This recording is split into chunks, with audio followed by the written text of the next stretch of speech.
낭만적인 상상에 대해서 먼저 알아볼까요? 백거이 하면 유명한 시가 아마 장안가 아실 거예요. 그죠? 장안가라고 하는 것은 양귀비와 현종의 로맨스를 담은 서사시입니다.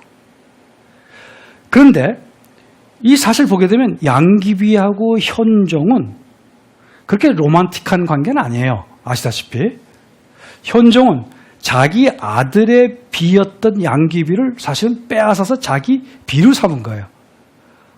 어떻게 생각하면 이게 소재에 다룰 수가 없을 것 같은 그러한 관계죠. 역사적으로 보면.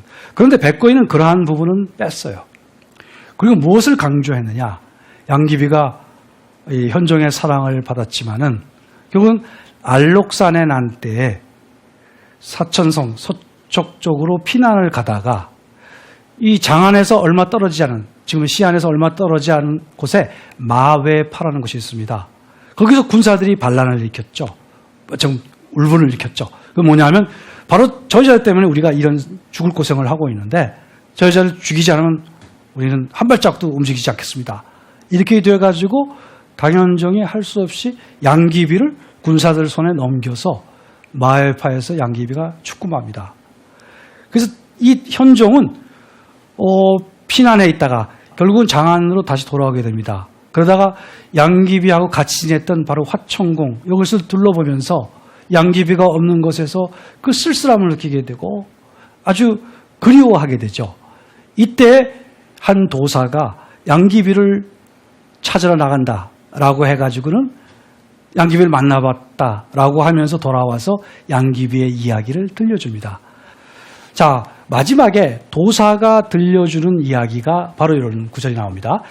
7월 7일 장생전에 야반무인 사오시에 7월 7성날 장생전 침소에서 밤중에 다른 궁녀들도 없고 환관들도 없을 때 나에게 속삭이기를 하면서 양귀비가 당현종의 한 말을 이렇게 들려줬다는 거죠. 제천원작 비익조요 제지원이 열리지라 하늘에서는 날개 붙은 두 마리 새가 되고 여기에 비익조라는 고사 성어가 나오는 데죠.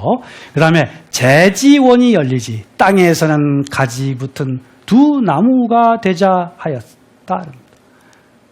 근데 여기까지가 이제 전해주는 얘기고요. 마지막 구가 이겁니다. 첨장지구 유시진하니 하늘과 땅이 오래 간다 해도 다할 때가 있지만 이 한은 차한 면면 무진기라. 이 한은 면면하여 다할 날이 없으리라. 면면 초보죠.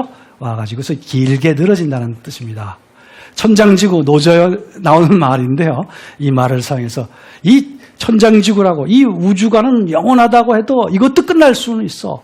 그러나 사랑하는 사람을 잃은 이 한은 끝날 날이 없다는 거죠. 다할 날이 없다는 거예요. 영원히 계속된다는 겁니다. 이것을 보게 되면은 후대 사람들은 양귀비를 얘기했고 그래서 우리나라의 점잖은 학자들은 무슨 이런 웅탕한 시를 읽느냐 이렇게 부정한 사람도 있어요. 그런데 반대로 그리고 여기서 보면 부부의 정을 얘기하고 있는 것으로 봐서 사실은 이것은 백거이가 자기 부인한테 사랑의 뜻을 표하기 위해서 한 것이다 라는 반대 설도 있습니다. 저는 제3의 설을 한다면 이런 것 같아요. 아무리 제왕이라도 만승천자라 그러지 않습니까? 수레를 만대가 낼 수 있는 그러한 영토를 크게 가지고 있는 천자라고 하더라도 이 사랑을 영원히 현세에서는 유지할 수 없다는 것이죠. 우리가 가지고 있는 모든 사랑도 사실은 비유하자면 우정도 우리가 모든 그리워하는 이런 것들도 흘러가 버릴지 모른다는 약간의 그런 슬픈 생각도 들어있지 않나 하는 생각을 해봅니다.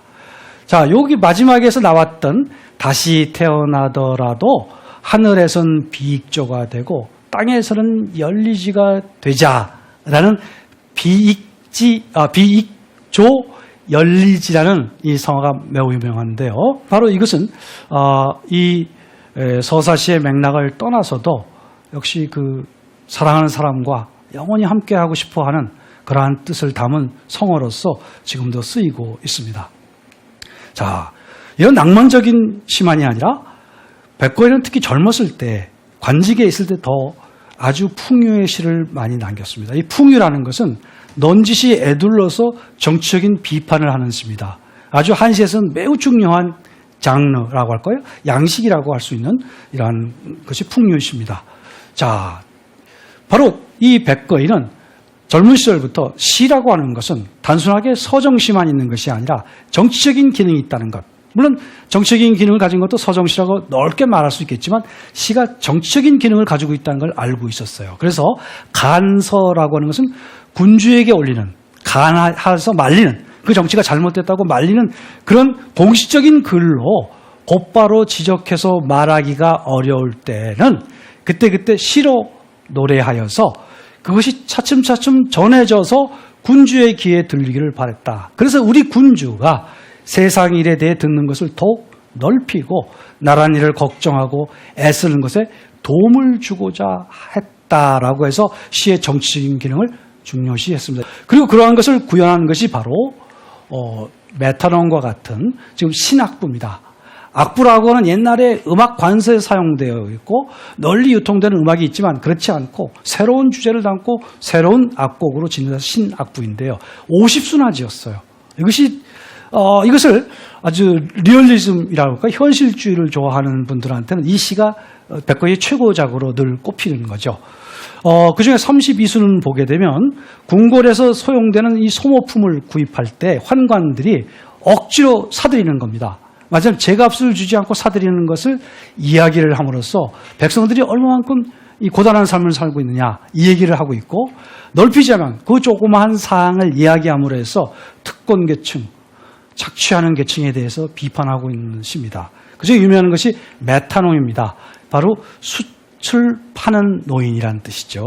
자, 이런 악부는 대개 세 글자로 제목을 정하는 경우가 많습니다. 노래 제목이기 때문에. 자, 여기 보게 되면요. 한번 볼까요? 메타논이요, 숯파는 노인이요, 이렇게 됐습니다. 벌신소탄 남산 중 뗄나무를 베어다 남산에서 숯을 굽느나. 이게 장안이라면 이 남산은 종남산이라고 불리는 산이 되겠죠.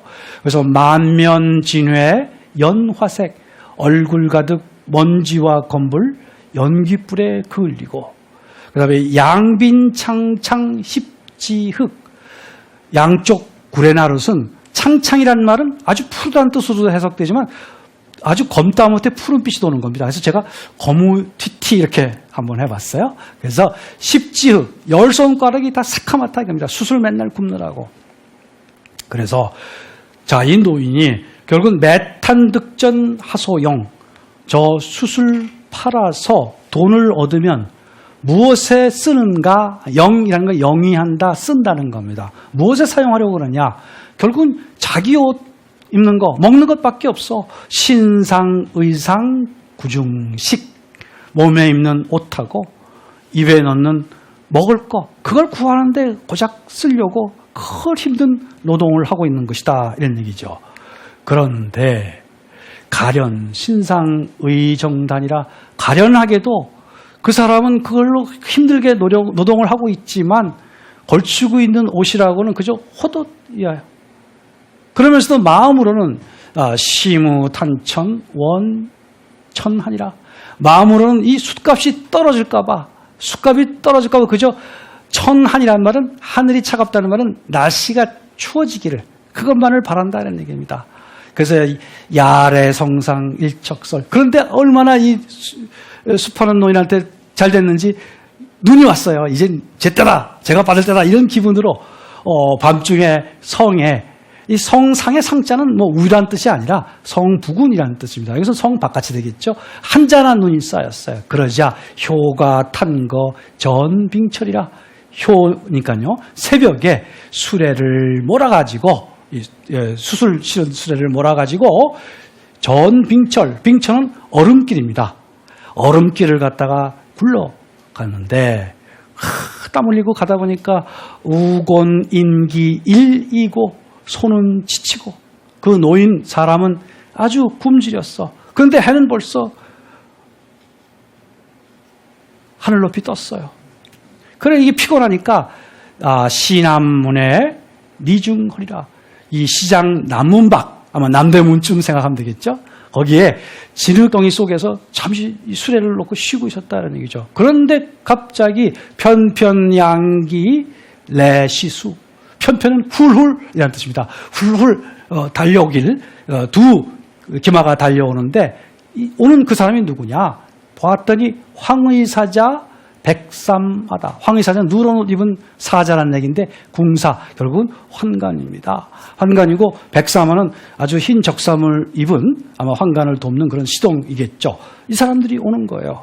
그래서 어떻게 됐겠습니까? 슬프게도 수파문서 구칭칙하고 회거진루 견향묵이라. 손으로는 파자는 잡을 파자입니다. 잡을 파자. 그래서 문서를 쥐고는 입으로는 이게 칙령이다, 황제의 명령이다 이러면서 회거지루, 수레를 돌려서, 그리고 소에는 이랴 하면서 북쪽으로 끌고 갔다. 궁 안으로 끌고 들어간 것이죠. 그러니 일거탄 천여근, 수레 하나에 가득한 수치 천여것인데, 자, 요게 세 글자로 돼서 노래 말이 이렇게 짧은 구가 이어졌습니다. 궁사구장 석부득이라. 궁사가 아까 노란 옷을 입은 환관이 그것을 몰아가지만 석부득이라. 애석해도 어쩔 수가 없다. 이겁니다. 약자가 어떨 수가 없는 거 아니겠어요? 그러니까 마지막이 참 슬픕니다. 반필 홍초 일장능. 그저 반필되는 붉은 비단과, 일장이니까 아마 10자쯤 된다고 보면 되겠죠. 역시 비단입니다만은 이 비단을 개향우두, 향자는 어디에라는 뜻입니다. 향이라는 게 향하다는 뜻만이 아니라 어디에라는 뜻이에요. 그러니까 소머리에다가 걸어주고는 이거를 충탄칙이라고 그랬어요. 이거를 수태값으로 쳤다는 겁니다. 그 다음에 태항로라는 또 유명한 태항산을 가는 길을 얘기하는 건데요. 이것은 재미있는 게 부부의 일을 빌려서 군신 관계가 원만하지 못함을 풍자했습니다. 먼저는 물론 태항산 가는 길이 굉장히 험하다는 얘기를 해서 부부의 정도 오래가지 못하고 사람 마음이 이렇게 죽굴듯이 바뀐다 하는 얘기를 한 건데, 태항산의 험로를 묘사하면서 어쩌면은 군주와 신하와의 관계만이 아니라 인생살이 전체 고단함을 비유했다고도 볼 수 있습니다. 자, 군신 관계를 얘기했다면 이것은 명량죄우를 희원하지만 배반되는 것을 지적하고 있는 시다라고도 볼 수 있습니다. 자, 한시에서 아주 중요한 주제 중에 하나, 고전문학에서 아주 중요한 주제 중에 하나가 명량죄우입니다. 명량죄우는요, 명자는 현명한 군주입니다. 그 다음에 량은 어진 신하입니다. 제자와 우자는 만날 제자, 만날 우자입니다. 이런 것이 제대로 되어 있지 않기 때문에 늘 슬퍼하고 군주를 그리워하지만, 사모하지만 자기가 받아들여지지 않는 것을 어떤 때는 자기 원망을 하고 군주를 직접 원망할 수가 없기 때문에 이와 같은 것들이 고전문학의 매우 중요한 주제입니다. 자, 재미있는 시인데요. 아주 쉬운 시입니다. 말씀드린 것은 백속입니다. 태항지로 능최고, 태항산 길은 수레를 부수지만, 이 말은 험하니까 수레바퀴가 막 부서지고 수레가 부서지고 합니다. 그러나 약비인심 능탄도, 만약에 인간의 마음에 비유한다면 이것은 탄탄하다, 탄도는 탄탄하다, 탄탄한 길이다 이랬습니다. 그 다음에 무협지수, 두부의 시에서 가끔 나왔죠. 무협지수라고 하는 것이 아주 험준한 양자강의 중상류 지역에 있는 험준한 그런 여울이 있는 곳입니다. 그 무협의 물은 능히 복주, 배를 뒤엎는다고 하지만, 뒤엎지만 약비인심 시알류, 만약 이것을 인간의 마음에 비유한다면 고작 이것은 순탄한 흐름이다. 왜냐? 인심호 고불상, 이것이 주제죠. 사람의 마음은 호오, 좋아하고 싫어할 자, 좋아하고 싫어하는 것이 정말로, 고자는 정말로 대단히 이런 뜻입니다. 불상이란 말은 일정하지 못하다는 얘기입니다. 어제 날 사랑했으면 오늘도 사랑해줘야 되는데 변덕스럽게 사랑을 해주지 않는 거죠. 누가? 군주가 그렇다는 겁니다. 그래서 호생, 모우, 오생창이라고 했어요. 좋아하면 생모우라 그랬습니다. 깃털을 나에게 달아줄 것 같아. 날개를 달아줄 것 같아. 그런데 나를 싫어하면 저주를 해가지고 나한테 악창이 돋게 만든다는 거죠. 이 비극을 얘기하는 겁니다. 우리 한비자의 세난이라고 하는 편에 한비자가 참 재미있는 글들을 많이 남겼어요. 그런데 주로 군주의 마음을 어떻게 읽을 것인가라고 하는 게 중요한 그런 테마인데요. 그것을 세난이라고 했습니다. 군주의 마음을 제대로 읽지 않으면 아무리 좋은 말도 간언도 먹혀 들어가지 않기 때문에 세난, 유세하기 어렵다는 게 세난입니다. 사실은 이 군주의 총애라고 하는 것을 잃게 되면은 권력을 상실하게 됩니다. 여기 태학로에서 아마 직접적으로 얘기하고 싶었던 것은 그와 같은 군주의 마음이 변덕스러움으로 해서 명량제후의 올바른 이 정치적인 환경이 이루어지지 못한다는 것을 비판했을 가능성이 높습니다. 다만 현대적으로 읽는다면은 우리 사는 인생살이 전체가 단순하게 군주와 신하와의 관계가 아니라 우리들의 인간관계도 그렇잖아요. 그죠? 어제까지 친했던 사람도 보면 달라질 경우가 많단 말이에요. 이것은 두보의 시에서 보면은 이 손바닥을 뒤집어서 구름을 만들고 또 뒤엎어가지고는 비를 만들고 이런다고 그랬어요. 사람의 변덕스러움을. 참 알 수 없는 게 인간 마음이라는 것을 이 태학로에서 얘기하고 있는 것입니다. 한시에서 아주 중요한 주제 중에 하나, 고전문학에서 아주 중요한 주제 중에 하나가 명량제후입니다. 어진 군주와 현명한 신하가 만나는 것이야말로 가장 이상적인 정치라고 생각합니다. 불우한 시기이지만 좀 더 즐겁게 살려고 하는 뜻이 여기 잘 드러나 있습니다. 여기서 술이란 말이 나오긴 했지만은 바로 이 사람이 추구하려고 했던 것은 바로 낙천입니다. 백거의 시는 도에 가까워 그의 시를 읽으면 느긋하게 자득할 수가 있고 세상의 슬픔과 번뇌를 다 잊을 수 있다.